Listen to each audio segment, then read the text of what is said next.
अस्सलाम वालेकुम एवरीवन। आज की हमारी वीडियो पॉलीमर्स के बारे में होगी। ये ऑर्गेनिक केमिस्ट्री सीरीज़ का पार्ट 6 है। So let's get started. Polymers polymers का जो दूसरा नाम होता है वो होता है मैक्रोमोलेक्यूल। ये क्या होते हैं? It is a large molecule that is made up of many small molecules. Macromolecules हम पहले जो पढ़ के आते हैं अपनी केमिस्ट्री के अंदर वो होते हैं सिलिकॉन डाइऑक्साइड, डायमंड और ग्रेफाइट। जो डायमंड और ग्रेफाइट है दोनों कार्बन कार्बन के होते हैं। और जो ये सिलिकॉन डाइऑक्साइड है इसका मैंने फॉर्मूला लिखा हुआ है। ये बेसिकली सैंड को कहा जाता है। इसके अंदर सिलिकॉन और 2 ऑक्सीजन एटम्स होते हैं, उसके थ्रू ये बनता है। अगर हम इसको विजुअलाइज करें तो ये कुछ इस तरह आता है कि हमारे पास बहुत छोटे छोटे मोनोमर्स होते हैं जिनको हम कनेक्ट करके एक बहुत बड़ा सा पॉलीमर बना लेते हैं। So as the definition goes कि it is a large molecule that is made of many small molecules. तो एक पॉलीमर एक बड़ा मॉलिक्यूल होता है जो बहुत सारे छोटे मॉलिक्यूल्स से बना होता है। अच्छा, ये एग्जांपल जो थी ये सेम टाइप ऑफ मॉलिक्यूल्स की थी। अगर डिफरेंट टाइप ऑफ मॉलिक्यूल्स की बात करें तो यहाँ पे मैंने थोड़ा उनको डिफरेंट शो करने के लिए उनके अंदर सर्कल के अंदर लाइंस डाली हैं कि वो डिफरेंट टाइप का मोनोमर है। तो उसके अंदर क्या होगा कि वो कुछ इस तरह का पॉलीमर बनाएगा। और ये जो हमें कनेक्शंस दिख रहे हैं ना, 2 मोनोमर्स के दरमियान, जैसे यहाँ भी कनेक्शन है, इसका नाम होता है लिंकेज। अब ये लिंकेज थोड़ी डिफरेंट होती है। कहीं अमाइड लिंकेज होगी, कहीं एस्टर लिंकेज होगी। वो हम जैसे जैसे आगे डिस्कस करेंगे हमें पता चलता रहेगा। 2 टाइप्स के पॉलीमर्स होते हैं, एक होते हैं नेचुरल पॉलीमर्स और एक होते हैं सिंथेटिक। नेचुरल वो होते हैं जो नेचुरली एनवायरनमेंट में होते हैं, और सिंथेटिक जो होते हैं ये मैन मेड होते हैं। नेचुरल के अंदर आ जाते हैं protein, starch, silk, DNA, natural rubber. और सिंथेटिक के अंदर पॉलीथीन, नायलॉन, टेरिलीन, टेफ्लॉन और पॉलीस्टाइरीन। ये सिंथेटिक की कुछ एग्जांपल्स हैं। अच्छा, टाइप्स ऑफ पॉलीमराइजेशन की तरफ आएँ। पॉलीमराइजेशन होती है कि किस तरह पॉलीमर्स बनते हैं। ये 2 टाइप्स की हैं, एक एडिशन है और एक कंडेंसेशन है। अब हम एक एक करके दोनों को डिस्कस कर लेते हैं। सबसे पहले हम बात करते हैं एडिशन पॉलीमराइजेशन की। इसके अंदर होता क्या है कि addition polymers are form by joining up of many monomers and it only occurs in monomers that contains carbon to carbon double covalent bonds. जिस भी मॉलिक्यूल के अंदर carbon to carbon double covalent bond होगा ना, वो addition polymerisation कर सकता है। जहाँ पे कार्बन टू कार्बन सिंगल होगा वो नहीं कर सकता। एडिशन रिएक्शन हमने वैसे पहले पढ़ा था एल्कीन के होमोलोगस सीरीज़ के अंदर कि डिफरेंट चीज़ें हम उसके अंदर ऐड करते हैं। तो ये बिल्कुल सेम कॉन्सेप्ट यहाँ पे इस्तेमाल होगा और हमारे पॉलीमर्स कुछ इस तरह के बनेंगे। अब यहाँ जैसे हम एग्जांपल लें कि ये हमारे पास 3 मोनोमर्स हैं, 1, 2 और 3। ये हमारे पास 3 मोनोमर्स हैं और ये कार्बन नंबर 2 के हैं और ये इथीन ग्रुप से बिलोंग करते हैं। तो इनका एल्कीन ग्रुप से बिलोंग करते हैं और इनका जो नाम है वो हो जाएगा इथीन। तो ये 3 इथीन के ग्रुप हैं और ये जब इनका पॉलीमर बनेगा तो किस तरह का बनेगा। हम इसके अंदर बस करेंगे क्या कि हम सारे डबल बॉन्ड्स की जगह ना सिंगल बॉन्ड्स लगा देंगे। हमने सब कार्बन्स को, जितने भी कार्बन्स हैं यहाँ पे 1 2 3 4 5 6, हमने 6 कार्बन्स को एक लाइन में लिखना है और डबल बॉन्ड की जगह सिंगल बॉन्ड लगाने हैं और सबके साथ जो है हाइड्रोजन अटैच कर देने हैं। बस यहाँ पे एक ज़रूरी बात कि जो साइड पे एक्सटेंडेड लाइन है ना, ये ऐड करना ज़रूरी होती है। इससे वो शो होता है कि ये जो है भाई पॉलीमर बन चुका है। मैंने यहाँ भी इनको लेबल कर दिया हुआ है। और अगर हम इस तरह बात करें, ये दूसरी टाइप है शो करने की कि एग्जामिनर हमें ना या एन की वैल्यू लिख देता है। ये एन बताता है कि मतलब n can be any number, सही है, लेकिन वो मोस्टली एन ही लिखेगा, कुछ और नहीं लिखेगा। और उसको हम इस तरह शो करते हैं कि हम यहाँ पे वही अगेन डबल बॉन्ड है वो काट देते हैं, सिंगल बॉन्ड शो करते हैं और साइड पे एक्सटेंडेड लाइंस और ये ब्रैकेट एक्सटेंडेड लाइंस के ऊपर। ये जो है बिल्कुल करेक्ट तरीका है इनको रिप्रेजेंट करने का। और एक चीज़ जो उसमें बहुत ज़रूरी है वो यहाँ पे ये एन है, ये वाला एन और ये वाला एन, ये एन लिखना ज़रूरी होता है। एंड अगेन जो हमारी एक्सटेंडेड लाइन है ना, उनको इस ब्रैकेट से कट होना चाहिए। तो दिस शोज कि ये पॉलीमर है।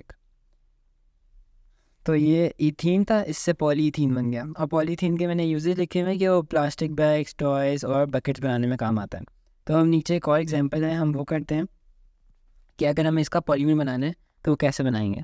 सो हमने बस जो मैं आपको स्टेप्स बता रहा हूँ आप वही फॉलो करें तो आपका बिल्कुल करेक्ट पॉलीमर बनेगा। हमने देखा कि यहाँ पे डबल बॉन्ड है तो हमने 2 कार्बन बनाए सिंगल बॉन्ड के साथ। हमने उसके साथ बाकी सारे आइटम्स लगा दिए बिल्कुल सेम। जहाँ पे हाइड्रोजन है वहाँ हाइड्रोजन, जहाँ पे क्लोरीन है वहाँ क्लोरीन। एंड देन हमने एक्सटेंडेड लाइन बनाई दोनों साइड्स पे और उसको ब्रैकेट में डाल दिया। और यहाँ पे N। सो ये जो है इसका करेक्ट तरीका होता है पॉलीमर बनाने का।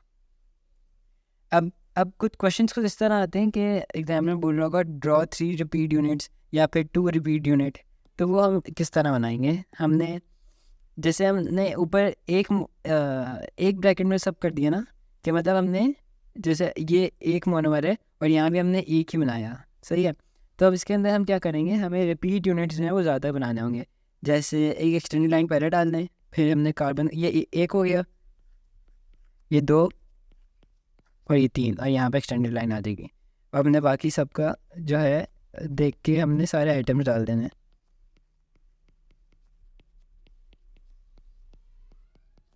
ऊपर नीचे सारे,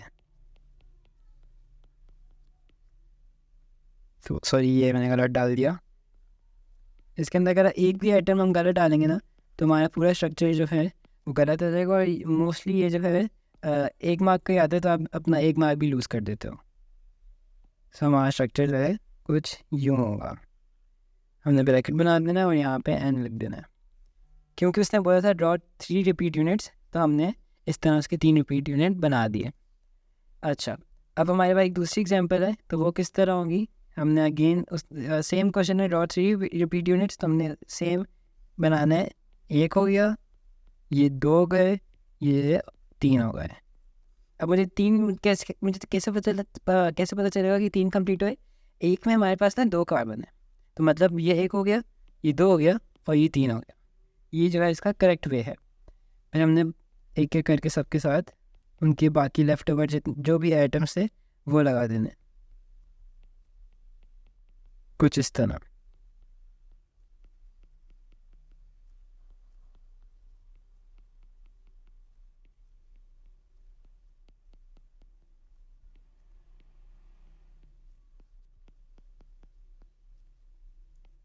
तो ये हमारा दूसरा एक और पॉलीमर कंप्लीट हो गया। अच्छा, अब एक उल्टा क्वेश्चन ये है कि हमें भाई मोनोमर बनाना है पॉलीमर को देखते हुए। ये भी काफ़ी आसान होता है। अच्छा, तो हम ये कैसे करेंगे। तो इसके अंदर हमने क्या करना है, हम देखेंगे कि भाई सबसे पहले OH है, पहले कार्बन पे दूसरे पे H है, और नीचे CH3 है और यहाँ पे Cl है। तो मतलब हमारा जो मोनोमर है वो बेसिकली ये हो जाएगा। अगर हम यहाँ से देखें ये होगा, यहाँ से देखें तो ये होगा, और यहाँ से देखें तो ये होगा।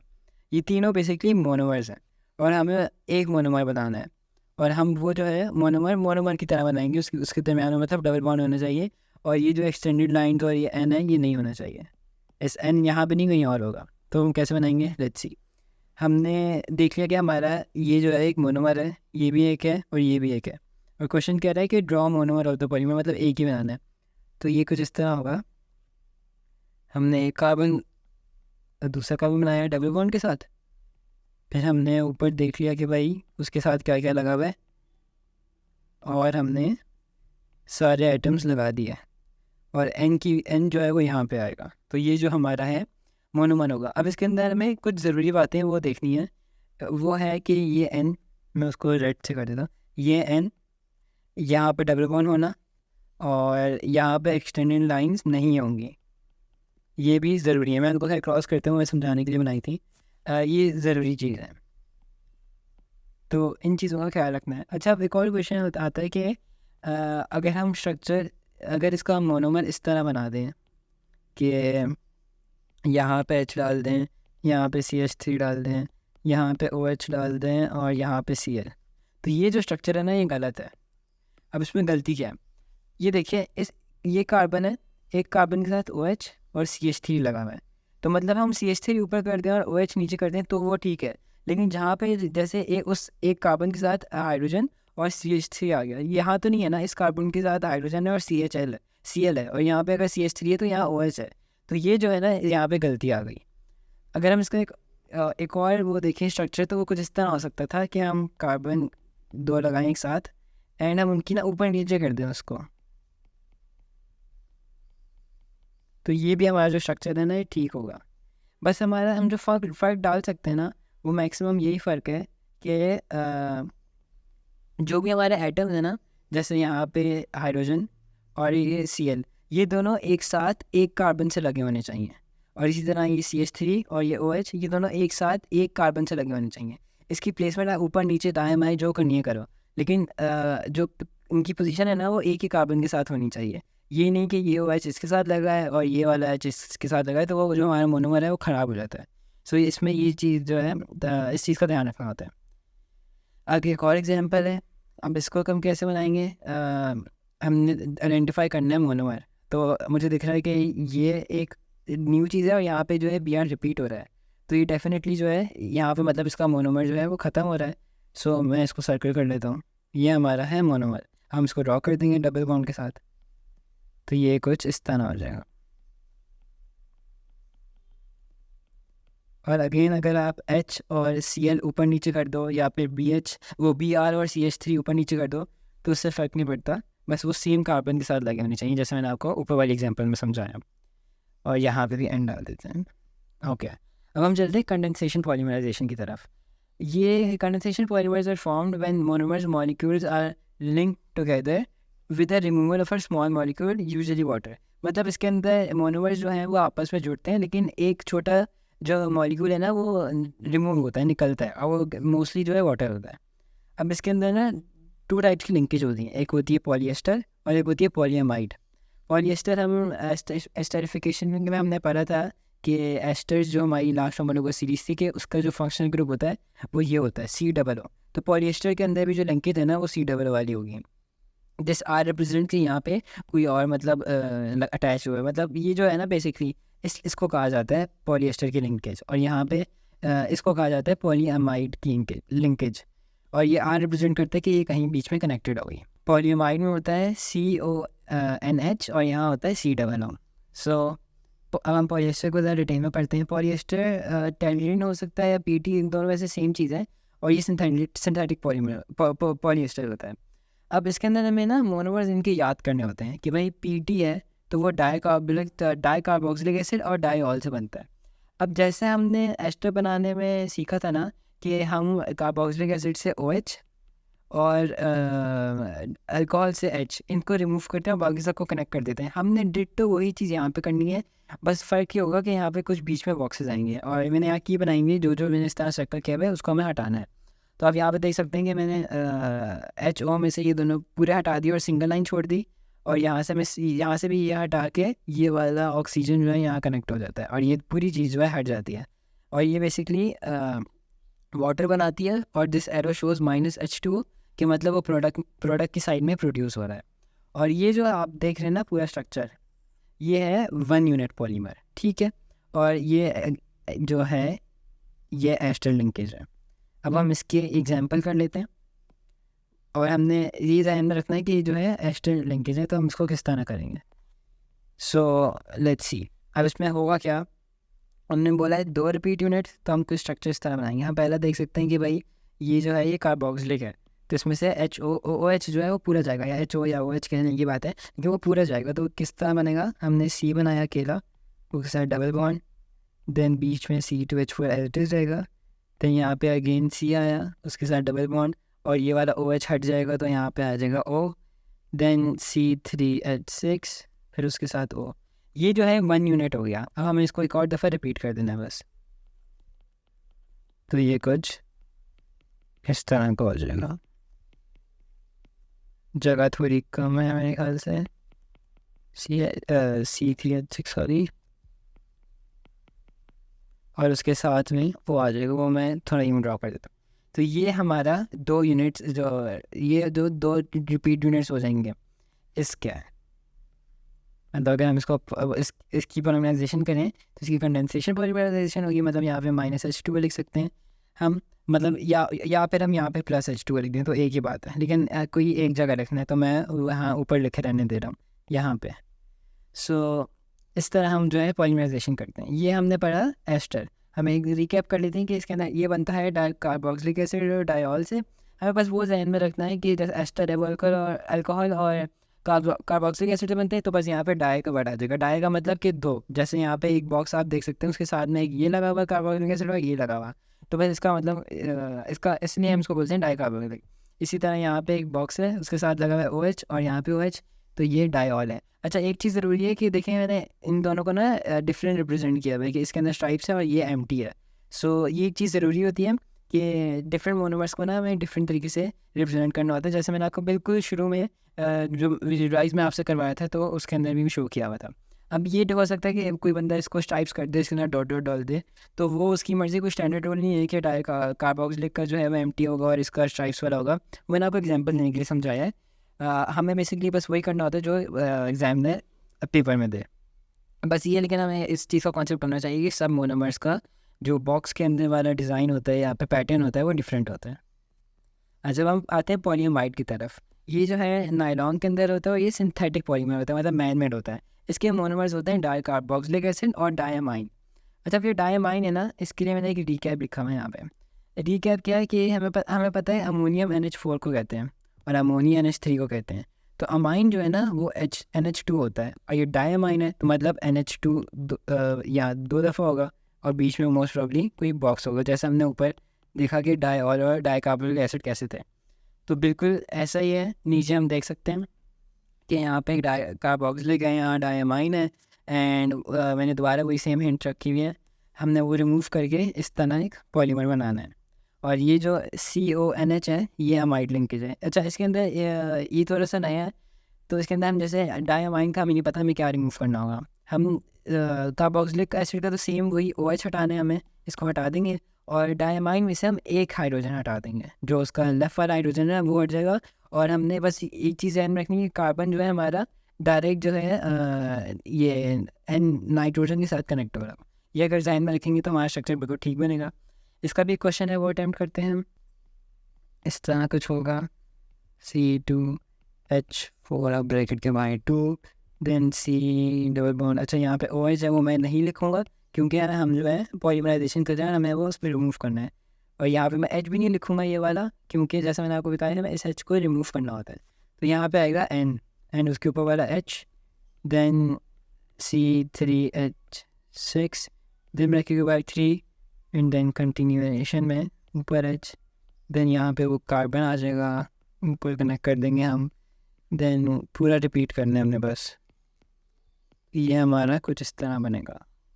जगह थोड़ी कम है तो मैं यहाँ कंटिन्यू कर देता हूँ। यहाँ से हमारा बिल्कुल रिपीट यूनिट बस हमने बनाने, तो हमने बस जो पहला स्ट्रक्चर बनाया होगा ना उसको रिपीट कर देना है, इसमें कुछ इतना मुश्किल नहीं है। तो ये हमारे 2 रिपीट यूनिट्स हो गए। अच्छा, हम प्रोटीन की तरफ चलें तो प्रोटीन जो है वो नेचुरल पॉलीमर है और इसके जो मोनोमर्स होते हैं वो होते हैं अमाइनो एसिड और अमाइनो एसिड। ये नई चीज़ है। अमाइनो एसिड दिखने में कैसा होता है? अमाइनो एसिड दिखने में कुछ ऐसा होता है जैसे अभी हमने ऊपर 2 नई चीज़ें पढ़ी ना, 2 नई मोनोमर्स, एक डायमाइन और डाइकार्बोक्सिलिक एसिड पढ़ा। तो ये इतना डिफरेंट होता है कि इसका एक साइड पे, जैसे ये अगर बीच सेंटर में बॉक्स है, एक साइड पे कार्बोक्सिलिक एसिड और दूसरी साइड पे अमाइन होता है कि NH2 और दूसरी साइड पे ये COOH। बस ये हमें चीज़ याद करनी है एंड देन इसका कनेक्ट करने का तरीका बिल्कुल सेम है कि यहाँ से OH जाएगा और यहाँ से H जाएगा और बाकी चीज़ें कनेक्ट हो जाएंगी। और अच्छा, इसके अंदर एक नई चीज़ कि इसके अंदर अमाइनो एसिड ना डिफरेंट होते हैं, तो इसके अंदर सारे, जैसे ये बॉक्स भी चेंज है, आप देख सकते हैं ये बॉक्स भी चेंज है और ये बॉक्स भी चेंज है। इसके अंदर सारे मोनोमर्स जो है ना हमें वो डिफरेंट रिप्रेजेंट करने होते हैं। ठीक है, एक एम्प्टी मैंने शो कर दिया, एक स्ट्राइप्स वाला एक डॉट डॉट वाला। इसका जो पॉलीमर है, मतलब जो प्रोटीन है वो कुछ इस तरह बनेगा।